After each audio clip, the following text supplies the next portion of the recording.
Macey Kilty, you were down early, you came back. Talk us through the little switch you hit, the switch you maybe flipped there to get your offense going and get the laces going. Yeah, I mean, if I learned anything these past 2 weeks is got to refocus and really figure things out during the match. It's different when you can go back after the match and kind of refocus and have a game plan, but going out there and executing what I did wrong and being able to flip that switch was big for me, very big. Obviously the points went up, but what did you figure out? What did you learn? How were you able to figure out your opponent? I felt that stuff out there. I mean, she got in my legs, she scored, she took advantage of those little elapses I was having, but ultimately I had to regroup, refocus, and find my stuff. I could feel it.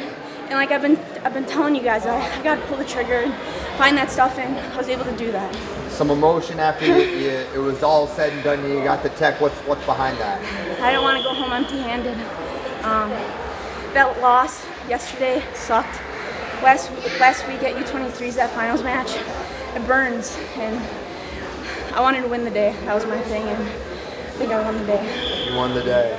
Winning 2 medals, in a span of a week, how does that really feel for you? I mean, that's got to feel really energetic and really special to win it, not just, in a calendar year, but in a week.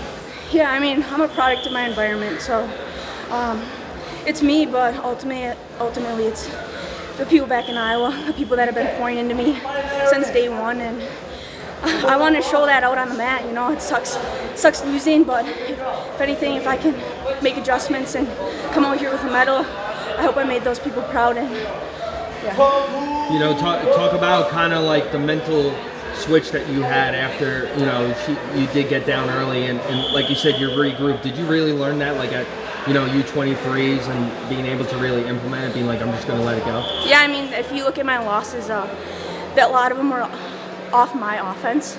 So that was one thing of being patient. But then another thing was people would get on my legs and I give up a 4. It's like you can't give up a 4. I'm down 4-0 now instead of maybe 1-0 or 2-0. So yeah, my last 2 losses were like that, and I was not leaving. I gave up a takedown on the edge, and I wasn't gonna let that happen again. To assess your whole time here, not just at seniors, but U23s coming away with 2 medals. Can you really put into words of like how good and special you had it here? I mean, I like to say, I am a product of my environment.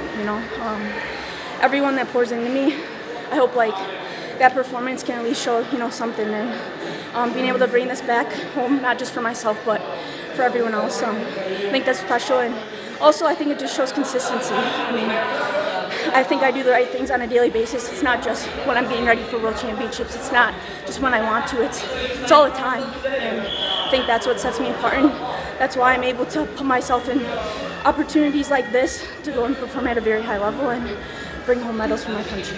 Basically, you talk about your environment, transitioning to Iowa. Talk about the decision behind that and what's it been like since you moved there. Yeah, I mean, going back from the beginning when I was a senior, I got the opportunity to go to the OTC, and that's kind of the route that I was on. I mean, I was already training on the senior level circuit. I was training with senior level athletes, and when I moved out to the training center, I had literally the whole Olympic team was basically out there training. So I made a lot of strides out there, but also I didn't have the opportunities that these girls have when they graduate high school. A program like Iowa was not an option for me.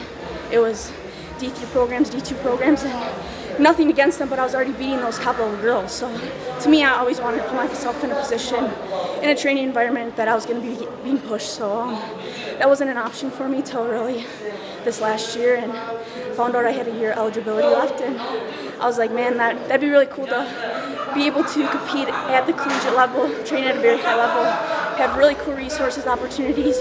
Already had a relationship with Clarissa. She was at the OTC prior to being at Iowa, so it wasn't, as much as it is a big decision, it wasn't a hard decision for me to make that decision, and I give props to all the girls there that have been helping me get ready like I said, it's not just me, it's everyone.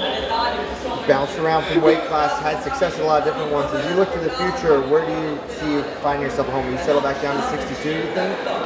I mean, 65 is a very natural weight class for me, so non-Olympic year, I think you'll find me at 65, but I think 62 suits me pretty well, but 68 could be an option, but yeah, like I said, right now 65 is a very good weight for me. Now with a bye potentially to final X, it's added incentive to remain 65, right? For sure. Macey, do you have anything else before we let you go? It's great watching you win bronze in dominant fashion. Yeah, no, I just want to thank everyone that's helped me prepare for these last 2 tournaments. And like I said, it takes a team, it takes a lot of people. It's not just me, and especially my coaches, training partners, my dad who came and watched, my Steve and Debbie Silver came out and watched. Just everyone that's tuned in, watching, and everyone that's really kind of showed me the way in my whole wrestling career. I mean, yeah, I just want to say thanks. Congrats, Macey. Thank you. Thank you.